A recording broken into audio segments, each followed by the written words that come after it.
Kasus COVID-19 di Kota Malang terus mengalami tren peningkatan. Hingga kini jumlah kasus aktif mencapai 169 kasus. Peningkatan jumlah kasus ini membuat Kota Malang berada di urutan pertama dengan kasus COVID-19 tertinggi di Jawa Timur. Tingginya kasus COVID-19 disebut karena testing dan tracing yang gencar dilakukan. Dari data Satgas COVID-19, pemerintah Provinsi Jawa Timur per 27 Januari 2022, kasus COVID di Kota Malang tertinggi di Jawa Timur, di mana terdapat tambahan kasus positif sebanyak 24 kasus, dengan kasus aktif sebanyak 169 kasus, bertambah 12 kasus. Menanggapi tingginya kasus COVID-19 di Kota Malang, Wali Kota Malang Sutiaji membenarkan kasus COVID terus naik selama kurun waktu 1 pekan lebih. Wali Kota menyebutkan naiknya kasus disebabkan penguatan testing dan tracing yang gencar dilakukan, karena transmisi perjalanan dari luar daerah yang tinggi. Meski adanya tren peningkatan kasus COVID-19 di Kota Malang dalam kurun waktu 1 pekan terakhir, namun Wali Kota meminta kepada masyarakat untuk tidak khawatir dan cemas. Akan tetapi masyarakat dihimbau selalu taat pada protokol kesehatan. Ia juga membenarkan saat ini masyarakat tengah abai dalam penerapan prokes, diantaranya banyak warga yang tidak bermasker. Padahal kasus COVID-19 tengah naik dan juga merebaknya varian baru Omikron di Kota Malang. Itu karena kita lakukan penguatan testing, ya, dari testing kemarin muncul kasus baru. Yang kedua, otomatis kita lakukan tracing, ya. Jadi berangkatnya dari testing itu terus dilakukan tracing kita perbanyak sehingga muncul tadi. Maka saya sampaikan sekali lagi pada masyarakat tadi bahwa tidak boleh abai, tapi juga tidak boleh cemas, karena peningkatannya fluktuasi tadi adalah karena testing kita gencarkan. Mungkin pertanyaan selanjutnya, apakah dulu tidak ada testing? Sudah, ya tetap dilakukan. Tapi sekarang dengan Omikron itu kita ketatkan. Sementara untuk menekan persebaran kasus, pemerintah Kota Malang telah melakukan sejumlah upaya. Di antaranya bersama TNI, Polri, gencar melakukan razia prokes setiap harinya, serta melakukan pengalihan arus lalu lintas dan penutupan 2 jalan besar di malam hari. Simon Alfredo melaporkan. Puluhan warga yang tergabung dalam Yayasan Konsumen Muslim Indonesia atau YMKI melakukan aksi demonstrasi menuntut pemerintah menyediakan vaksin halal bagi masyarakat. YMKI mendesak agar pemerintah seharusnya menyediakan vaksin halal karena mayoritas masyarakat Indonesia adalah Muslim. Aksi demonstrasi menolak vaksin dan menuntut penyediaan vaksin halal yang dilakukan oleh Yayasan Konsumen Muslim Indonesia atau YKMI berlangsung di Jalan Tugu, Kota Malang. Massa yang membawa poster berisi sejumlah tuntutan melakukan aksi orasi. Dalam orasinya, massa menyatakan dukungan penuh terhadap program vaksinasi pemerintah dalam mencegah persebaran COVID-19. Namun, mereka meminta agar pemerintah menyediakan vaksin halal bagi masyarakat, mengingat mayoritas masyarakat Indonesia adalah beragama Muslim. Massa juga menilai bahwa dari sejumlah jenis vaksin yang diterima masyarakat Indonesia selama ini ada yang tidak halal. Karena dari hasil penelitian yang dilakukan, vaksin yang diterima ada yang mengandung minyak babi. Namun kami menuntut vaksinnya adalah vaksin yang halal. Demikian yang dapat kami sampaikan. Selanjutnya kita hanya akan ingin berdoa bersama. Dalam aksi demonstrasi tersebut, massa juga menyampaikan kepada Kepala Dinas Kesehatan Kota Malang dan DPRD Kota Malang. Mereka berharap tuntutannya dapat tersampaikan kepada pemerintah pusat, sehingga pada vaksinasi ketiga pemerintah dapat menyediakan vaksin yang halal. YKMI di sini adalah menyuarakan aspirasi kami, aspirasi yang harus kita sampaikan, bahwasanya vaksin adalah vaksin yang halal yang diterima kepada masyarakat. Masyarakat kita mayoritas 85% adalah umat Muslim. Kami menyuarakan ini dilindungi oleh undang-undang. Oleh karena itu, pemerintah khususnya Bapak Kemenkes tidak boleh memberikan kami vaksin yang haram.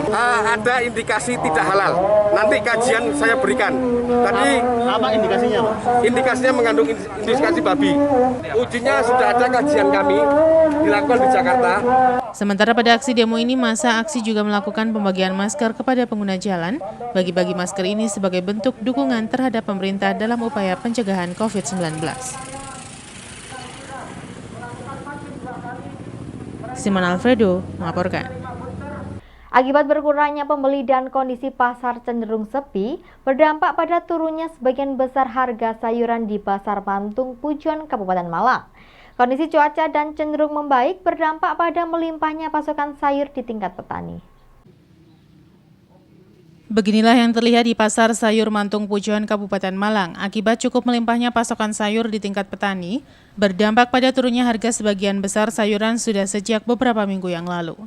Mulai melimpahnya kembali pasokan sayur dari petani karena kondisi cuaca yang cenderung membaik, sehingga sayuran tidak banyak yang rusak dan kualitas meningkat.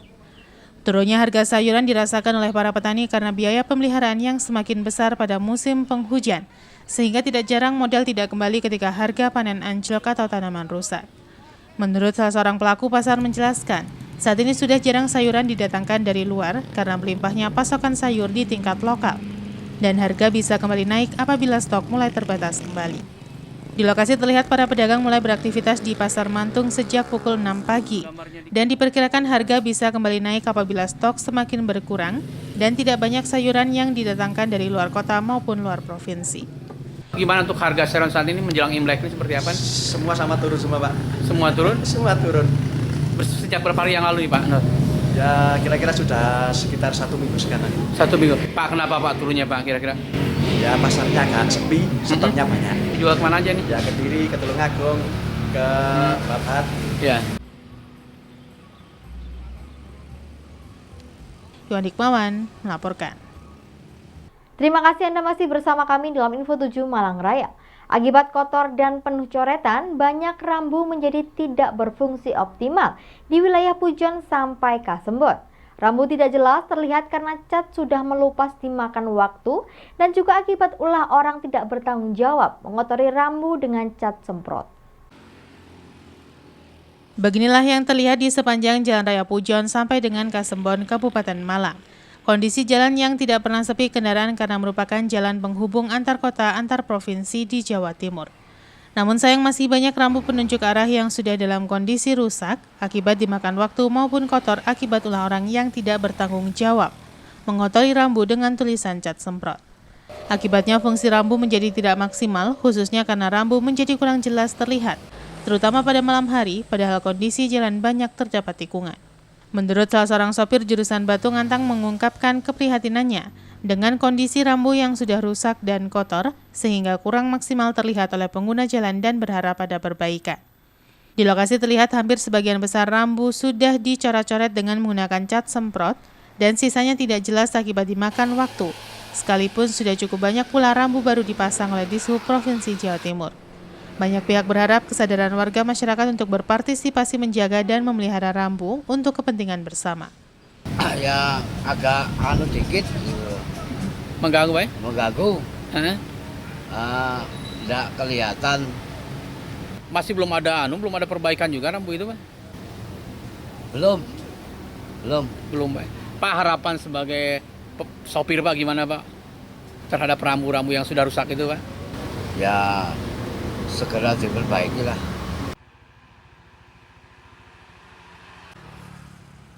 Iwan Hikmawan melaporkan. Menjelang akhir pekan, arus kendaraan yang masuk Kota Batu mengalami peningkatan. Kondisi ini seringkali berdampak pada kepadatan arus kendaraan. Di beberapa titik pertigaan jalan, kendaraan yang melintas terlihat semakin ramai dan hampir setiap pinggir jalan dipenuhi kendaraan roda 4 parkir. Beginilah yang terlihat pada Sabtu menjelang siang di beberapa titik jalan masuk menuju Kota Batu. Arus kendaraan mulai ada peningkatan sehingga tidak jarang antrian terjadi. Seperti yang terlihat di pintu masuk Kota Batu dari arah Karangploso menuju kawasan pertigaan Bendo Kota Batu. Arus terlihat ramai dan tidak jarang terjadi penumpukan kendaraan. Tidak hanya itu, di pertigaan Taman Makam Pahlawan juga terlihat hal yang sama. Arus ramai lancar dari ketiga arah jalan, baik yang masuk ke Kota Batu maupun yang keluar menuju arah Pujon. Sementara itu di pusat Kota Batu, kawasan alun-alun juga terlihat hal yang sama. Kendaraan ramai melintas dan parkir di pinggir jalan sepanjang jalan Diponegoro, Kota Batu.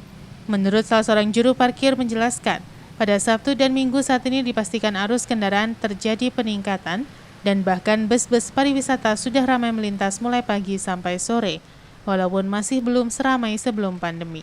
Di pintu masuk Kota Batu Jalan Patimura terlihat arus kendaraan yang masuk maupun keluar terlihat ramai dan tidak ada jeda kosong. Ramainya kendaraan ini sampai masuk ke Jalan Dewi Sartika, Pasar Kota Batu. Pak, mulai ramai jam berapa ini Pak? Kalau arus itu ya jam 11-an gitu. Ya, ini kan juga berarti setiap Sabtu ya, jelang akhir pekan ya? Ya, akhir pekan. Sampai jam berapa biasanya Pak? Sampai malam biasanya. Sampai malam Pak ya? Sampai jam 7. Pak, ini kalau dilihat mulai ramainya Sabtu dan Minggu itu sejak berapa bulan yang lalu Pak? Habis tahun baru. Habis tahun baru sudah mulai, oh berarti hampir normal Pak ya? Ya, hampir normal. Yodik Mawan melaporkan. Terima kasih Anda masih bersama kami dalam Info 7 Malang Raya. Berawal dari hobi memelihara musang, seorang pria di Kota Malang sukses berternak musang jenis pandan. Berkat hobinya tersebut, dirinya kini meraup jutaan rupiah dari hasil penjualan anak musang setiap bulannya. Inilah belasan ekor induk musang milik Bayu Eka, warga Jalan Bendungan Sutami, Kelurahan Sumbersari, Kecamatan Loaru, Kota Malang. Dari belasan ekor ini terdapat 3 ekor pejantan dan 13 ekor betina. Belasan musang ini terdiri dari musang platinum, musang mozaik, musang Jawa, dan musang Bali. Dari belasan ekor indukan ini, setahun bisa menghasilkan puluhan ekor anakan musang, yang kemudian dijualnya ke berbagai daerah di Indonesia. Menurut Bayu Eka bahwa awalnya ia hanya sekedar iseng memelihara musang karena hobi. Namun semenjak pandemi COVID-19 dan usahanya terdampak, dirinya kemudian beralih dan mencoba beternak musang. Ia pun kemudian menambah indukan.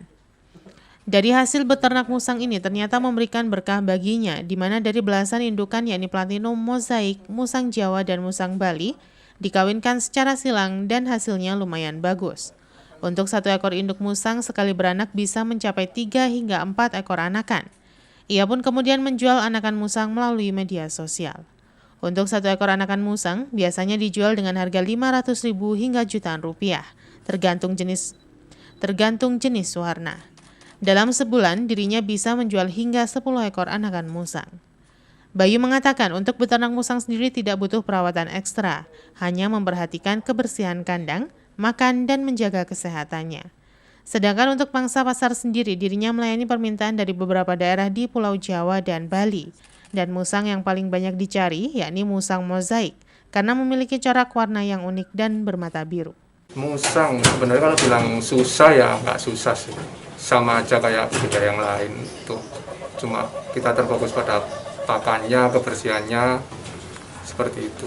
Yang penting perawatan setiap hari, bersihan lah terutama yang terpenting harus dijaga. Untuk pasar untuk sekarang alhamdulillah sangat banyak ya. Apalagi satu Indonesia ini peminatnya sekarang juga mulai bertambah terus, peminat dari media sosial terutama. Kita terfokus untuk penjualan baby, hasil ternak baby. Umur berapa? Umur penjualan musang kita lepas usia 1 bulan. Itu kalau sudah bisa mandiri, tergantung pemesanan juga. Kalau mau yang didot, mandiri. Seharga? Seharga paling minimal yang normal itu harga 500.000. Sampai up ke atas puluhan juta. Simon Alfredo melaporkan. Bagi masyarakat Malang Raya, kami ingatkan untuk selalu menerapkan protokol kesehatan. Mewakili kerabat kerja, saya Ita Purwaningsih. Untuk dari Anda, sampai jumpa dan wassalamualaikum warahmatullahi wabarakatuh.